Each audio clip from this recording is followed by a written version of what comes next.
Bismillahirrahmanirrahim. Bertemu lagi kita dalam kelas ketiga ataupun siri ketiga kelas Akidah buat saudara baru. Tajuk kita hari ini Islam, Iman, Ihsan.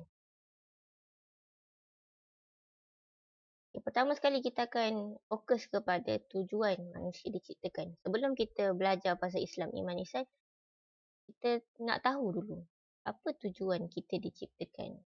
Biasanya ulama akan menyenaraikan dua inilah. Ini diambil daripada Al-Quran surah Az-Zariyat 56 yang bermaksud, dan aku, ini Allah, tidak menciptakan jin dan manusia melainkan supaya mengabdi kepadaku. Melainkan supaya menyembah aku. Itu ayat yang pertama. Jadi tujuan pertama kita diciptakan adalah untuk sembah Allah. Allah cipta kita untuk sembah dia. Macam itulah kan. Yang kedua, menjadi khalifah. Khalifah ni maksudnya pentadbir ataupun pemimpin di muka bumi. Ini kita ambil daripada surah Al-An'am ayat 165 apabila Allah menyebut, dan dialah yang menjadikan kamu penguasa-penguasa di bumi, dan dia meninggikan sebahagian kamu atas sebahagian yang lain beberapa darjat untuk menguji kamu tentang apa yang diberikannya kepada kamu. Sesungguhnya Tuhanmu amat cepat siksaannya dan sesungguhnya dia maha pengampun lagi maha penyayang. Allah ciptakan manusia ni dengan akal, dengan kehebatan untuk mentadbir bumi ni. Bukan haiwan, bukan gunung ganang, bukan langit kan. Tapi manusia. Sebab Allah nak tengok, Allah nak uji kita kan. Sejauh mana kita buat yang terbaik kan. Nak cakap pentadbir ni tak semestinya kena jadi Perdana Menteri ataupun Menteri. Tapi memimpin kehidupan sendiri, memimpin kehidupan keluarga dan sebagainya. Itu pun dikira sebagai khalifah. Okey, tentang Islam, Iman, Ihsan sebenarnya tu diambil daripada sebuah hadis namanya hadis Jibril. Hadis Jibril ni hadis yang panjang yang menerangkan tentang agama kita, yang menerangkan tentang Islam, Iman, Ihsan. Disebut sebagai hadis Jibril sebab ada malaikat Jibril dalam hadis tu, malaikat Jibril berubah menjadi rupa manusia, datang kepada Rasulullah dan bertanya soalan-soalan. Waktu tu sahabat-sahabat ramai depan Rasulullah. Dia datang. Orang tak kenal dia. Orang nampak dia ni bukan orang yang dikenali di kampung tu. Tapi dia datang dalam keadaan yang sangat kemas. Dia datang dalam keadaan yang sangat kemas. Tak nampak pun macam orang yang baru travel jauh. Jadi sahabat-sahabat pun pelik. Tiba-tiba dia datang dekat Nabi. Dia duduk betul-betul dekat. Dia tanya soalan. Kan. Soalan pertama dia tanya, Wahai Muhammad, wahai Nabi Muhammad, khabarkanlah aku tentang Islam. Dia tanya kat Nabi Muhammad kan. Rasulullah pun kata, Islam itu adalah yang pertama, engkau mengakui tiada Tuhan melainkan Allah dan bahawasanya Muhammad itu pesuruh Allah. Itu syahadah lah.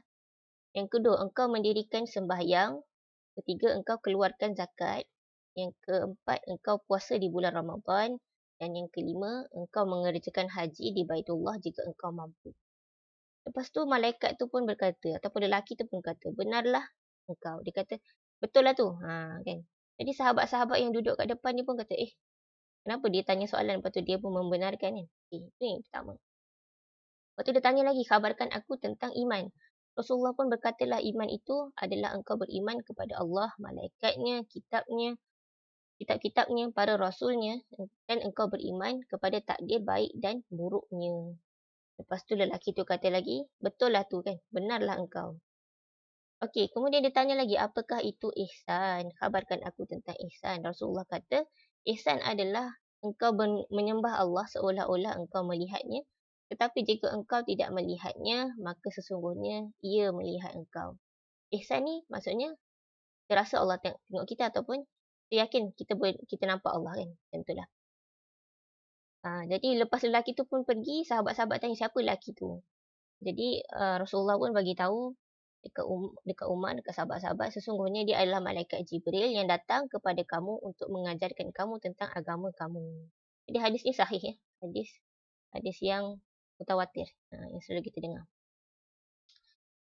Jadi daripada hadis itulah kita tahu apakah maksud Islam. Islam maksudnya menyerah diri atau tunduk kepada Allah, atau bahasa Arabnya adalah selamat atau terpelihara. Agama Islam adalah agama yang dipilih oleh Allah sejak Nabi Adam untuk semua manusia. Bukan agama yang direka oleh Nabi Muhammad. Agama yang Allah pilih untuk kita. Okay, rukun Islam ni Yang 5 tu lah. Yang tadi disebut kan. Mengucap, menunaikan solat, zakat, puasa bulan Ramadan dan menunaikan haji bagi yang mampu. Rukun, maksud dia adalah tiang.